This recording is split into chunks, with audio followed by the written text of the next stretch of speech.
Zo dan, ja. Nou, jullie hebben gemerkt, dus Morten is hier uit Noorwegen. Ik heb gevraagd of Morten ook even zichzelf wil voorstellen, gewoon een getuigenis wil geven. En zijn naam...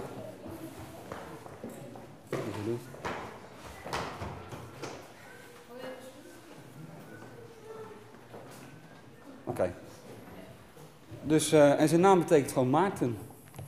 Morten. So, do you want to say something to the saints here in Holland? Do you want to... You, please. And I will translate it, because niet iedereen die spreekt Engels, denk ik, hè? You don't speak in Zal ik het vertalen? Ja, hè? Oké, dus ik vertaal het wel even. Ik probeer het tenminste. Dus hij spreekt... I asked him not to talk in Norwegian, but in English. Yeah, so I speak in tongues. Yeah. Okay, where should I start? Wunderbar Canada. Wunderbar Canada. That's why I'm here, and yeah, it's been quite a big journey for me for the last it was a year and a half. I was saved. Dus het was een grote reis voor hem, het laatste 1,5 jaar. Het is 1,5 jaar geleden is hij gered. Yeah, and then I wanted to. Well, what happened was that I was looking at conspiracy theories. Hij was bezig met de samenzweringstheorieën. I was looking at the YouTube. And I wanted to. I wasn't satisfied in my own life. I had problems in my own life. Dus hij had problemen in zijn leven. Hij was niet tevreden met zichzelf. I was pointing at the problems outside myself. I was, yeah. Hij wees naar iedereen voor de problemen, behalve naar zichzelf. So the government, the people around me, they were all bad. I never looked at myself. Okay. De regering en de mensen om hem heen, dat deugde allemaal niet. Hij keek niet naar zichzelf. Yeah, but still I had a guilt because I was working, but I used money that wasn't mine, so I got in problem with the tax paying. More persons who have problems with tax paying. Dus hij had wel werk, maar nou, hij had allemaal niet allemaal goed op een rijtje, zeg maar. And I was living with a girl, and I kept this as a secret.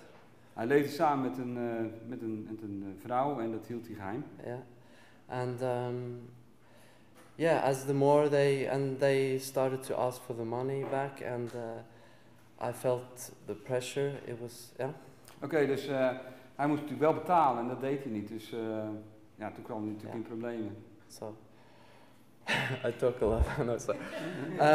Yeah, basically, so the world was caving in.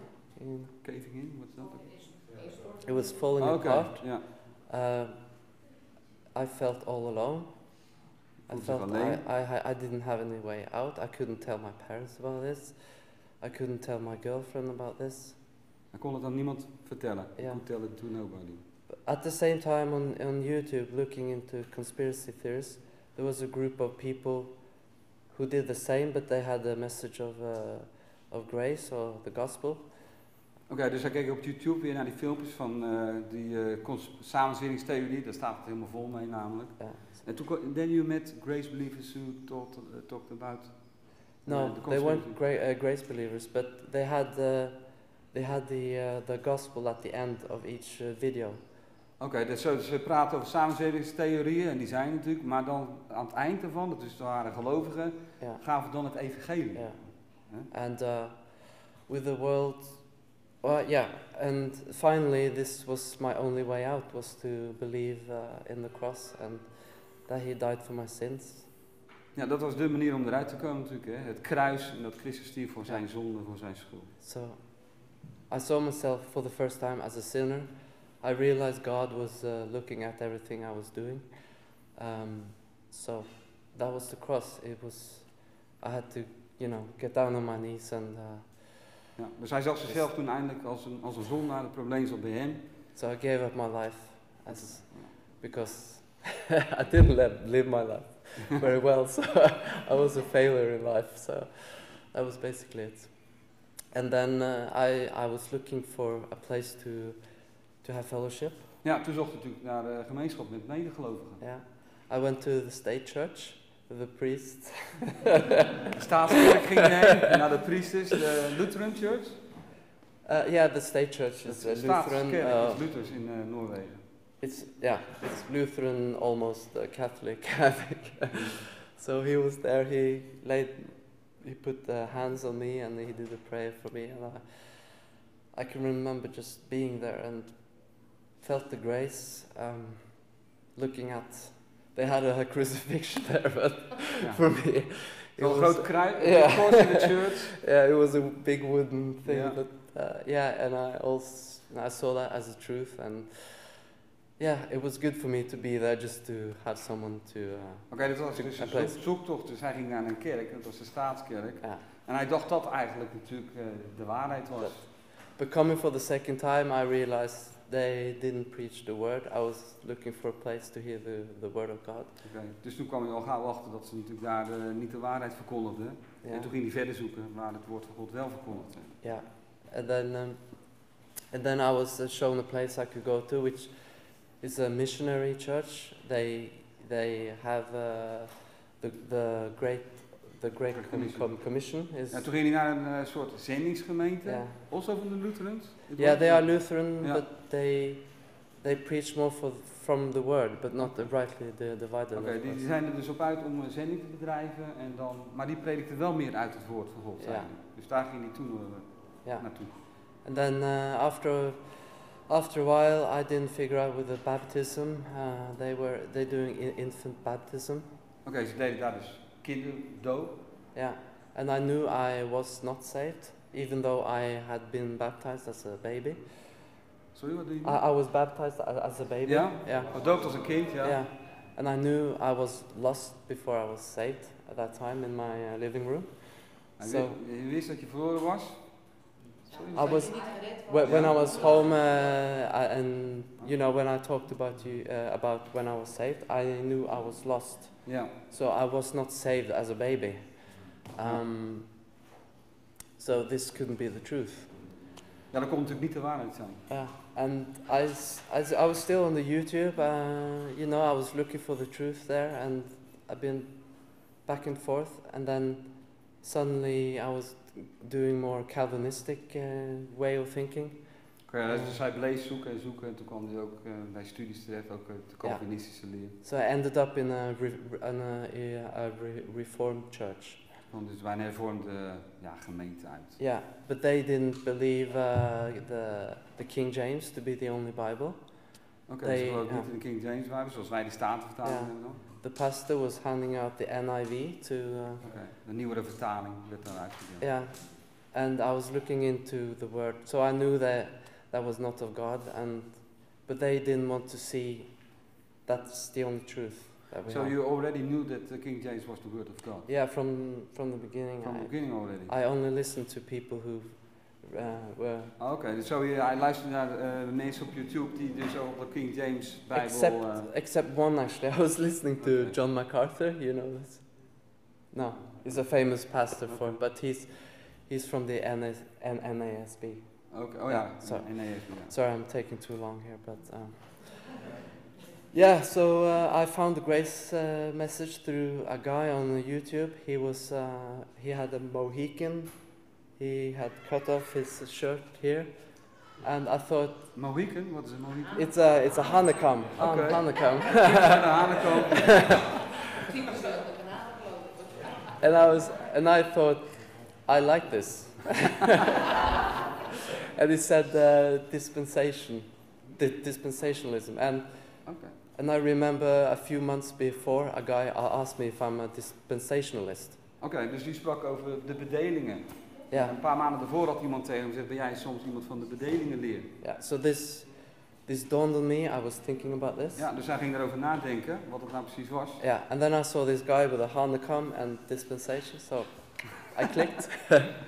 He was preaching for 20 minutes, just a very simple message, showing the gospel in 1 Corinthians 15, 1-4. Oké, dus die ging prediken, een studie van 20 minuten en toen ging hij naar 1 Korinthe 5 vers 3 en 4, waar het evangelie staat. And I knew that was the gospel that saved me. And he told me it's the only place in the Bible where you find it. Oké, die zei dus dat is de enige plek in de Bijbel waar je dat kan vinden. Dat is het evangelie waardoor je gered wordt. En hij wist van, dit is het evangelie waardoor je gered wordt. So he showed me and I could see it in the Bible and I believed it. So. Ja, dus hij zag het en hij geloofde het. And then he showed me more and he showed me about the baptism and all the pieces fell together. Ja, nou, dat is de experience we all have. Dus toen was er een gordijn wat open ging en alle puzzelstukjes vielen samen over de doop, al dat soort dingen. So now I had an answer for tongues and baptism op de tongentaal en al dat soort dingen, de genezingen, daar kreeg hij nu een antwoord op. Yeah, and I was trying to become holy, trying to follow the 10 commandments. Dus hij probeerde, you try to be holy to follow the 10 commandments. Yeah, in a way I was trying to do them as good as I could. Ja, je weet het, hè, dus hij probeerde de 10 geboden te doen, dat moest. And it was like being saved again. Wow, this is great. I love it. Alsof je opnieuw tot geloof komt. Yeah, so. And still searching for great believers. There are none in Oslo that I'm aware of.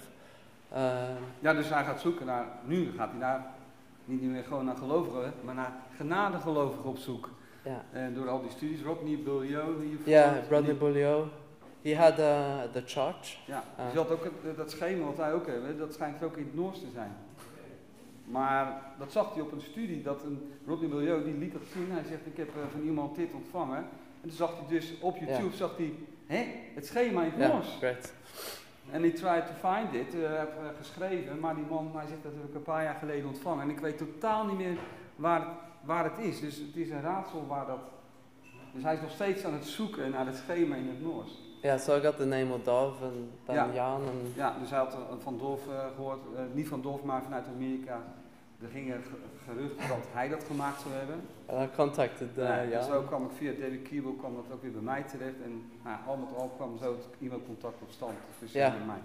I was by myself, so I wanted to see some grace believers. So. Where are they? You're alone, je bent alleen en dan zit je maar alleen. So, I would just want to say thank you that you've received me and. Dus hij invited hem, dus ik nodigde hem uit, kom maar langs. Nou, zoals ik al zei, hij had dezelfde dag volgens mij zijn ticket gekocht. And thank God for his gracious. He's been very gracious to me, and I learned so much during this short period. And I know how lucky I am because people have been searching for this message and for many years, and they end up and. Zo hij dankt God dat hij het gevonden heeft. It takes time just to get it in, to realize all you believe in the grace message. When we picked him up at the airport and he said, well, it's the first time I see a grace believer. And now we see it's, 40 grace believers in the room. Right. So he's very thankful for that. Hij is erg dankbaar. En als je het vergelijkt met, bijvoorbeeld wij zeggen wel eens, we houden dat er meer kwamen. Maar dan vergelijk je met misschien waar het weer komen. Maar als je het weer met Morten vergelijkt, denk je wel, het zijn wij gezegend dat wij toch met elkaar een gemeente hebben. En dus hij is erg blij dat hij jullie mag ontmoeten. En hij wil jullie graag allemaal spreken, want de gemeenschap, hij zoekt naar genadegelovigen in zijn buurt. Het schijnt er een in het noorden van Noorwegen te zijn, maar het is anders dan dat je in Nederland, in Brabant woont en in het noorden praat je over Groningen. Of dat je in Oslo woont, in het noorden van Noorwegen, dan is het wel uren rijden. Hè? En in Oslo heeft hij dan... You have in Oslo one contact? Yeah, he's 28 acts. Okay. Believer. Oh, 20, oké. Dat is wat een fellow, dat een huisgenoot is geloof ik. Oké, thank you. Okay, thank you. And God bless you all. Thank you.